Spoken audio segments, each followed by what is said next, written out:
sübh namazında Şeyx Albani rahmehullah bəzi zikirlər var ki, onları zəif görür. Onları da etmək olar mı? Dərs əsnasında unutdum o məsələyə toxunmağı ki, Əhl-i Sünnə zəif hədisləri harada gətirir? Yəni, əqidə məsələsində onu bildik ki, Əhl-i Sünnə gətirmir. Lakin, bir çox hədis alimləri icazə verir zəif hədislərə əməl etməyi fəzilətlə bağlı olan əməllərdə. Fəzilətlə bağlı olan əməllərdə. Hansı ki, onların üzərinə əqidə və yaxud da şəri əhkamlar qurulmur. Sadəcə əməllərdir ki, kim bunu eləyərsə bu qədər savab qazanar.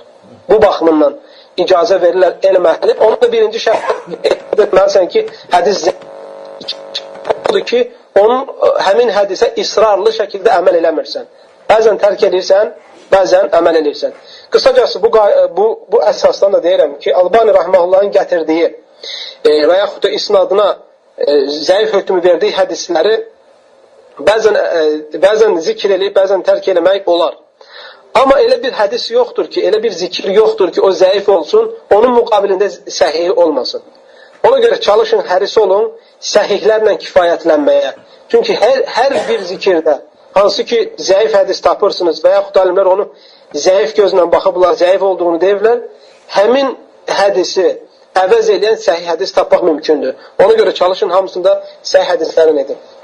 Məsələ, qardaşlar, belə fayda üçün deyirəm, bəzən, məsələn, Albani Rahiməhullah bilirsiniz ki, çox həris idi hədislərin hökm məsələsində. Bəzən olur, bəzi dualar var, Albani Rahiməhullah deyir ki, bu hədis zəifdir axırıncı kəlməsinə görə. Yəni, səhih olan isnadda axırıncı kəlməsi yoxdur. Yəni, mənası odur ki, axırıncı kəlməsən, hədis səhihdir. Deməli, hədisi səhihlikdən zəifliyə çevirən axırıncı kəlməsinə ki, əzandan sonra oxuduğumuz dua, axırında gəlir ki, innəkə lə tuxliful mi'ad. Deməli, həmin kəlməni artırsan, əzəndən sonra oxunan dua zəifdir. Amma həmin kəlməni deməsən, o kəlməyə kimi gələn duanın hamısı səhihdir. Ona görə isnadda baxdığımız zaman bu şeylərə fikir verməliyik.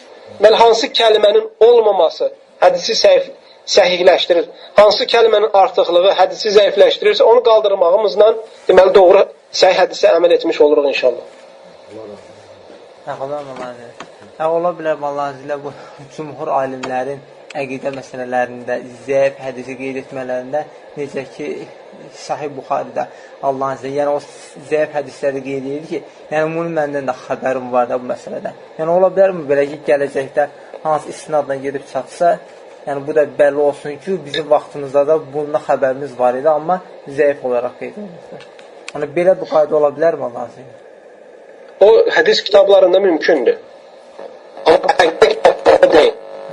Hədis 3 dənə səbəb var, onu dərsdə hədis kitablarında, tarix kitablarında bunların zikr olunması eyib sayılmır. Orada adətən, məsələn, İmam Buxarinin özü bəzi hədislər var, zəifdir, təliq olaraq gətirir sadəcə. Yəni onu zikr edir, səhih kitabında təliq olaraq, yəni bir şahid olaraq sadəcə. Bunu bəzən hədis mətni səhih olur. Hədis var ki, mətni səhih olur, isnadı zəif olur. Belə hədisləri də bu cür növü olan hədisləri də gətirirlər hədis kitablarında və yaxud fiqh kitablarında. Məsələn, Albani Rahimahullahın özü silsilə daif kitabına baxın, bir çox hədislərdə, yüzlərlə hədislərdə deyil ki, hədis isnad olaraq zəifdir, amma məna olaraq doğrudur. Deməli, məna olaraq doğru olduğunu haradan bilirlər? Başqa səhih hədislərə zidd olmadığını anlayaraq bilirlər. Və yaxud da onun başqa bir məna ilə rivayət olunmuş səhih hədis olduğundan bilirlər. Qısacası, o sən dediyin, hansı ki, bəzi alimlər zəif hədisləri gətirirlər ki, deyilsin ki, yəni bundan da xəbərimiz var. Adətən hədis kitablarında elə zikr olunmur, ta onlar qeyd edilməsə ki, bunlar zəifdir. Məsələn, İmam İbn Kəsir hədis alimlərindən sayılır və eyni zamanda bilirsiniz ki, tarixlə çox böyük marağı olub. Bidayə və Nihayə kitabını yazıb. Bidayə və Nihayə kitabının içində çoxlu məsələlər var, əqidə ilə ilgili olan, hədislə ilgili olan, fiqhlə ilgili olan. Belə vaxtlarda görürsən ki, İbn Kəsir bəzən məsələlərə zəif hədislər gətirir. Amma iki mötərizə arasında qeyd edir ki, hədisdə zəiflik var. Və bəzən zikr edir ki, bunu bir çox alimlər bəzən zikr eləyir ki, hədis haqqında alimlərin rəyi var. Ki, hətta oxuyan bilsin ki, İbn Kəsir ona etimad eləmir. Sadəcə nədir? Məsələdə gəlir deyə zikr eləyir. Allahu aləm. Allah razı olsun. Veysel qardaş, bir də bu Quran-ı Kərimdə aya var ki, səhər və axşam Rəbbini zikr et və qafillərdən olma. Bu ayəni necə başa düşə bilərik? Orada təfsir alimlər gətirir ki, burada nəzərdə tutulan namazlardır, səhər-axşam namazları. Və ora daxildir səhər-axşam zikirləri. Səhər-axşam zikirlərində ona aid edilən elm əhli var. Yəni artıq buradan bəlli ki, o zikri etməyən insanlar yəni qafillərdən sayıla bilər də. Bəli, açıq-aşkar. Çünki ən çox bunu ayəni hədis başa salır ki, Peyğəmbər s.ə.v buyurur: "Əsqalus salat aləl münafiqin, salatul atəməti və subh." Münafiqlərə ən ağır olan namaz yastı namazı ilə səhər namazıdır. Yəni axşam zikri ilə sabah zikri. Bəli. Adətən bunu kimlər eləyir? Qafillər. Yəni qəflətdə olan insanlar bu iki şeydə səhlənkarlıq eləyirlər. Ona görə həm yastı namazında, həm səhər namazında səhlənkarlıq eləmək qafillərin sifətidir. Qafillərin yəni ki, onların əməllərindəndir. Və ayrıca Rasulullah sallallahu aleyhi və səlləm məlumdur ki, sübhdən sonra günəş çıxana kimi zikr eləyərdi. Hətta bəzi rivayətlərdə gəlir ki, yerindən belə tərpənməzdi. Bəzi rivayətlərində gəlir ki, sadəcə sahabələri danışdıqları zaman gülməyə şey olsa təbəssüm eləyərdi. Ən çox. Falan zikirlə, ibadətlə məşğullar. Eyni şey də əsrdən gün batana kimi. Adətən buna da həris olmaq da iman əhlinin sifətindəndir. Qardaş deyir ki, bəzən sən yatanda Ayətül Kürsüsət də oxuyursan, amma yuxular görsənsə, zikrin təsiri olmur, o nədəndir? O, belə deyək də, şəriətdə olan, yəni ki, bəzi şeylər var, olunan dualar. Sən onu etdiyin zaman üç şeydən olur. Yəni, bu məsələ də onlardan biridir. Yəni, bir müsəlman bir duanı eləyərsə, deməli, ya o etdiyi şey, arxasından rica etdiyi şey onun olur, ya onun müqabilində o insanın bir şər dəf olunur, ya da mükafatı ahirətdə verilir. Yəni, bir insan yatdığı zaman Ayətəl Kürsünü oxuyub yatırsa və eyni zamanda, məsələn, qorxuducu şeylər görürsə, mənası odur ki, bu artıq sünnəni əməl elədi və savabını qazandı. Və ola bilsin ki, onun müqabilində yuxusunu, yəni yuxusunda pis şey görməkdən o insan qorunmadı. Əksinə yola çıxsa onu maşın vuracaq, lakin onun müqabilində Allah onu bu şeydən qorudu. Yəni bunun əvəzini başqa şeylə verdi. Və yaxud nə o olmadı, nə bu olmadısa, axirətdə alacaqsan onun əcrini. Şərt deyir ki, hər elədiyimiz şey biz aynı zamanda bunu müəyyən görək.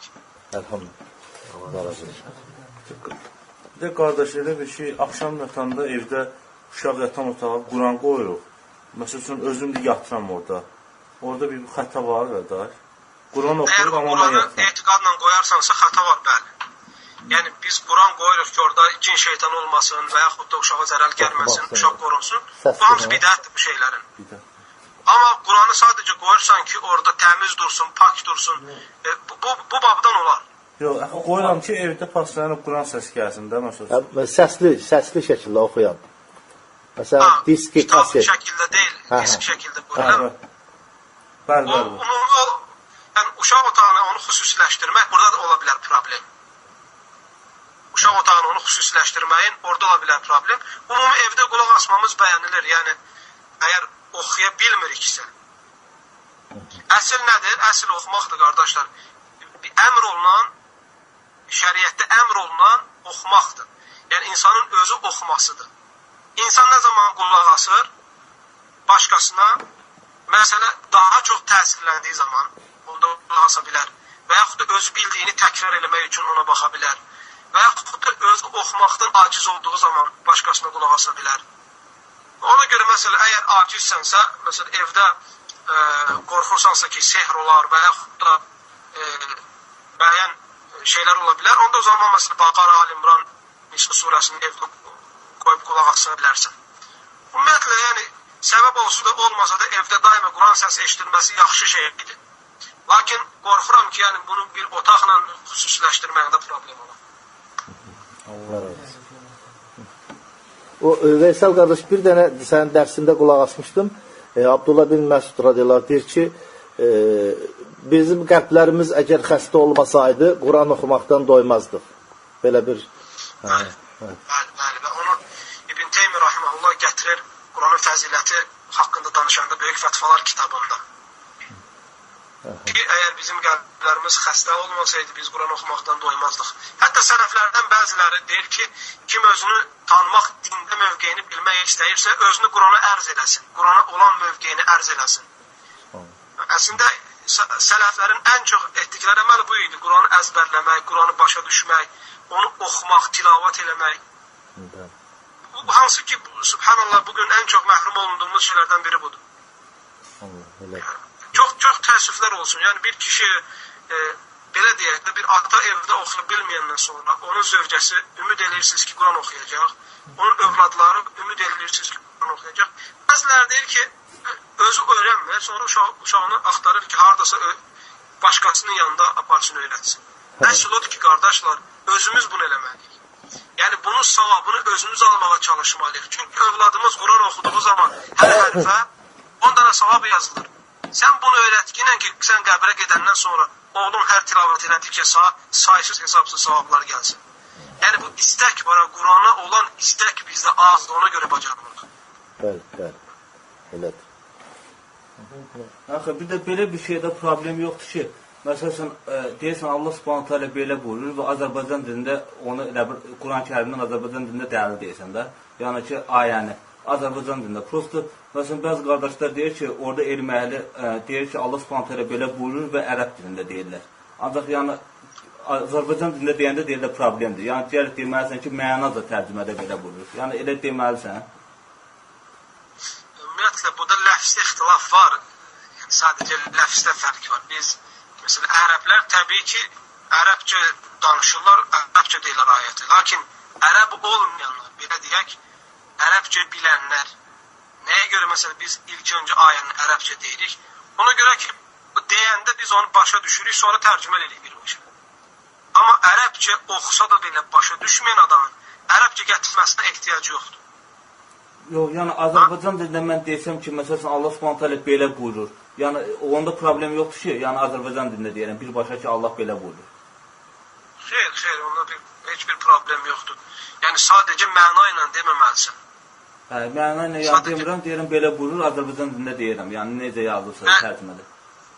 Yəni ki, məlumdur ki, yəni sən Azərbaycan dilində ayəni deyəndə hamımız bilirik ki, sən ərəbcəsini demirsən. Onun tərcüməsini deyirsən. Ona görə tərcümədə belə deyir, mənaca belə deyir, deməyə ehtiyac yoxdur. Ha? Sən deyə bilərsən ki, Allah Teala Quran-ı Kərimdə belə deyir, sonra onun Azərbaycanca tərcüməsini deyirsən. Bunu deyə bilərsən, amma bir şərtlə ki, necə tərcümə olunub belə deyəsən, yəni mənaca deməyəsən. Allah razı olsun. Biz bunu eşitirik, məsələn, televizyon, bəzən Türkçə, Azərbaycanca televizorlarda belə, YouTube-da zaten qarşılaşırıq, kimsə danışır, məsələn, Allah belə deyir deyib, məsələn, oturub nağıl danışır. Yəni, heç ayələrdə olmayan şeyi nisbət edir Quran-ı Kərimə. Və yaxud da sözünün bir, yəni o danışdığı Allah belə deyir deyib, tutaq 3 cümlə danışır, məsələn, onun içində bir söz gəlib ancaq ayədə. Bu şəkildə sərd eləmək olmaz. Allah belə dedi deyəndə ayəni deməlisin necə lazımdır. İxlasla.com saytı tərəfindən təqdim olundu.